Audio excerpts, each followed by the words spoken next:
It's a big show. Big show today.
Hello, Lutheran South. It's Friday. And you know what that means. You gotta get down on Friday. Everybody's working for the weekend. The cast for the Christmas Showcase in Little Women will be posted this afternoon on the theater bulletin board in front of the vending machines. Congrats to all who were cast. Key Club is collecting items for moms and babies. They need diapers, baby wipes, baby wash, baby lotion, and new baby clothing. If you feel compelled to help out, bring any items to your Kairos. Donations are due no later than Thursday the 14th. The kickball championship was played yesterday, and Rush took home the championship, and Ike Fronenberger won the most prestigious award in all of sports, the kickball MVP. Let's take a look. 1, 2, 3, run! Hey, Pope, paint that for me one time. Oh, yeah.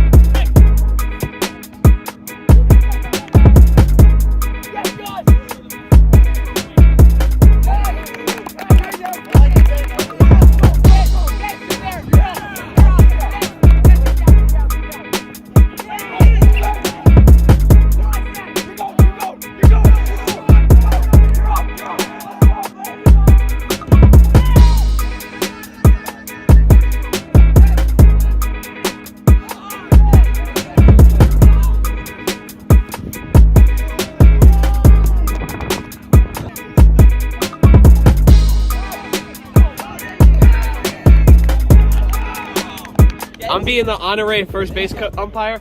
It's pretty chill. This is like a really hype game. There's a lot of energy, a lot of emotions going around. It's very exciting.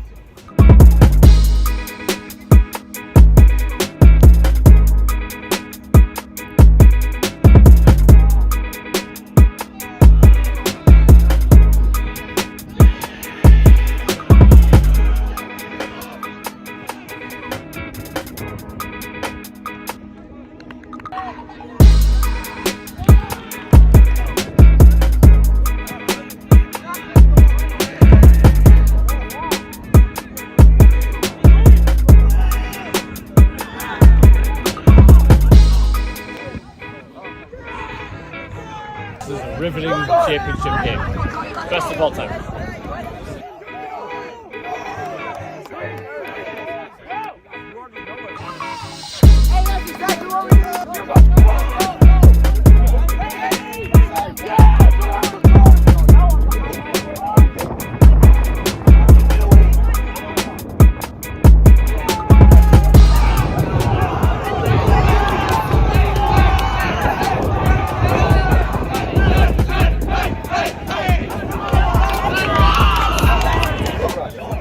It is truly my honor as Commissioner of the LIL to present the 2004 Kickball World Championship to you, House Rush.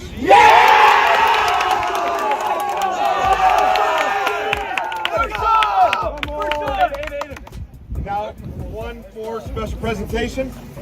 We have the coveted LIL MVP for the kickball tournament.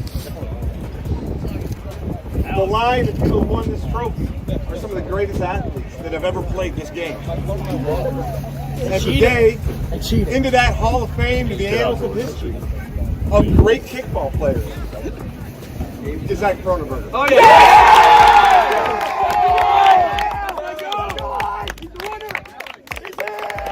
Yes, sir, baby. Yes, sir.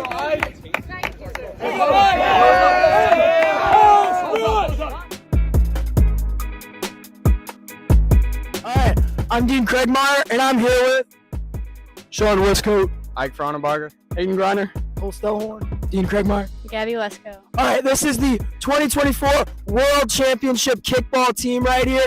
We're going to get things started. Aiden, how do you feel coming after this win? Got to be elated, excited, happy to bring this to Miss Westcoat, bring home the victory for our house. And Ike, MVP, how do you feel? I feel good. I mean, we came back. They had a pretty nice lead at the beginning, beat us earlier in the season. Late season comeback, felt pretty good. Be able to take this home, show some accomplishment. Felt pretty good. Yes, sir. Alright, Cole, you were a newcomer to this team coming in after the house split up. How do you feel about what you're going to do next? Oh, absolutely fantastic. I might take my kickball career to the next level, go to the G League kickball team, but we'll see. All right. And then Gabby, the only girl on the team, how does it feel just knowing that you're here, you're with us, you're running with the big dogs? I'm glad I could help the team win because they need a girl, and I'm glad I could be of usefulness because I was not very good either. So probably the thing that stood out most to me this season in kickball was that the blue bloods of the sport, the house funds and the house recs, they didn't really dominate the season like they normally do. And these up and coming teams, like House Rush, they were really the surprise story of our season this year. The winner is always the LIL. When we go out there, the thing about the LIL is it may be the best sports league in the world. And just day in and day out having our young athletes going out there and showing off what they can do. It just makes everybody, the commissioner's office, all the people, the crew, the people that set up the fields, the umpires. It just makes us so proud of all the athletes that we have in our organization. Soccer beat Fredericktown and St. Pius by a combined score of 11-0 this week. They advanced to the district final this Saturday. They play at 5 p.m. at Afton against Bayless. Pop out. 3 boys run at state this Saturday at 11:15. Come cheer on James King, Stephen Sutton, and Dean Craigmeyer as they race at Gaines Creek this weekend. It was a big week in news this week. Let's take a look at this week's Week in 60. Hi, I'm Presley Fowler, and this is your Week in 60. Donald Trump was elected president on Tuesday, clinching victory over VP Harris. Winning key battleground states in the popular vote, Trump made significant inroads with Black, Hispanic, and youth voters, thanks to targeted media campaigns and a focus on issues like the economy and immigration. His leadership appeal resonated strongly as nearly 70% of voters prioritized a candidate who could lead and enact change. Brianna Chickenfry opens up about the emotional abuse she allegedly endured from country singer Zach Bryan, describing a cycle of manipulation, fear, and constant apologies. She rejected signing a $12 million NDA. She says the experience has left her scared, struggling, and hopes others who have faced similar abuse can relate. Hamas confirmed Friday that its leader Sinwar was killed by Israeli forces and signaled resistance to ending Gaza war after President Trump has been elected. In Ventura County, California, the mountain fire continues to devastate communities, burning over 20,000 acres and destroying at least 132 homes. As of Friday, the fire is 7% contained and authorities continue investigating the cause. That's it for your Week in 60. Tune in next week for more information you're probably already aware of. Jonah has his newest installment of movie reviews. In light of the World Series ending last week, he watched the cult classic, The Sandlot. Take it away, Scab Eater. Jonah reviews movies. Movies of his choosing. Jonah Bird. What's up, LuSo? It's Jonah Gregory back again with another movie review.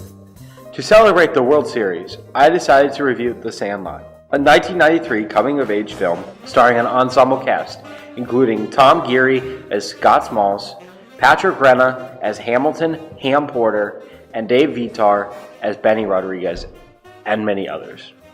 The movie is about Scott Smalls, a new kid in town who becomes friends with a ragtag baseball team, and it documents their baseball games that they play on a field affectionately known as the Sandlot, and their activities that they do in the summer outside of playing baseball.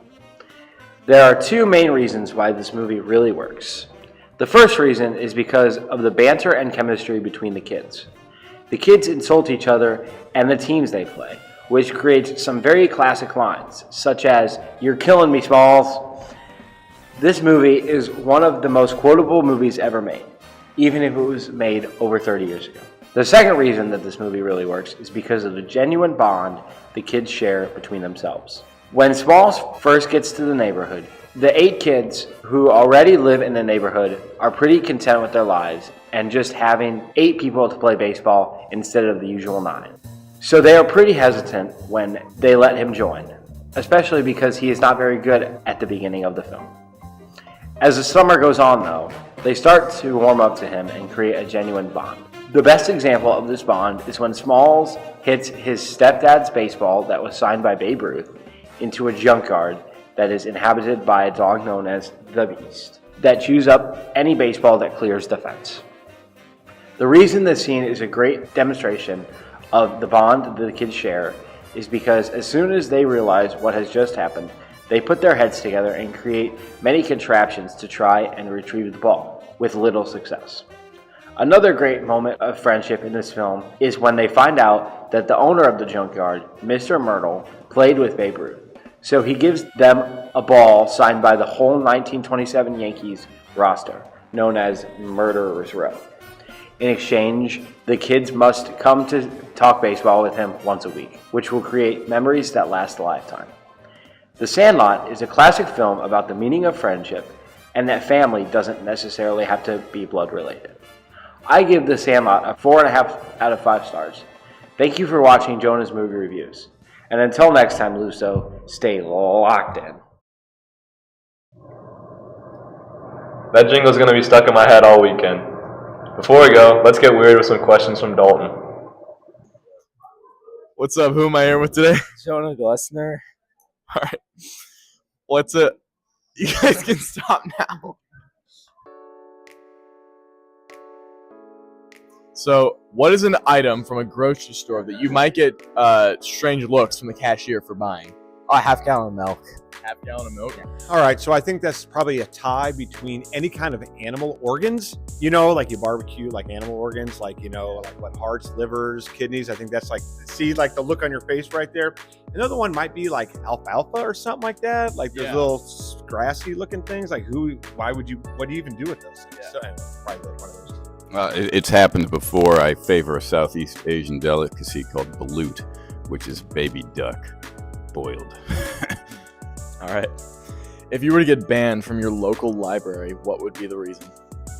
I wouldn't like a certain theme of their story hour. You can read between the lines. All right. I was being too loud. All right. I would say probably, I can't think of a reason. How do you get banned from a local library? What do they have at libraries these days? Do they have books still? Or is it all like? They have videos, they have movies. All right, so, oh yeah. What if I would check out a book and it would be like 7 or 8 years overdue? And then I brought it back one day. I think they might just say, fine, I'll take the book back. But you can't come back in here and check out books anymore. What do you think is the worst thing a person can put in their bio for a dating app? Quarter ton. All right. I've just got out of jail. Maybe just to make garner the fact, like maybe you could say, hey, I've never killed anyone, because right there you already know they probably actually have killed somebody. So I think the best thing is that, like, if you're a Sigma male, you can put that in. No. What's the worst thing someone can put in their bio? Oh, I don't know. If animals could talk, what species would be the rudest? I think maybe like orangutan type family. Not orangutan, baboons. Not orangutans are kind of fun. Like, you know, they kind of do this, but baboons, man, they look like they are mean, rude, you know, something like that. I'd say baboon. This one, you know, This one caught me off guard. I haven't come up with an answer to it yet. But I suppose it would be some sort of like eel, just because they're pretty sick freaks. Squirrels. Squirrels, yeah. And last question: if you had to eat a crayon straight from the box, what color would you eat? Well, I've done that, and obviously the pink ones taste the best. All right. Thank you, Mr. Lynn. You're welcome. If you had to eat a crayon straight from the box, what color would you eat? Oh, it'd be the blue one. The blue one. It would be the blue. All right, thank you. Anyone who doesn't say white is a moron. All right, thank you for your time. I'm not ready.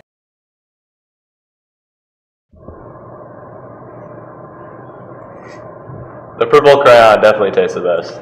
I prefer Tickle Me Pink. That's because you bob for apples out of the toilet and you like it. And that's it for your week.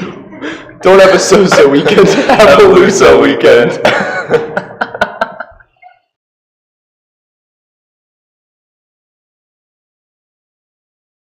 It's a big show.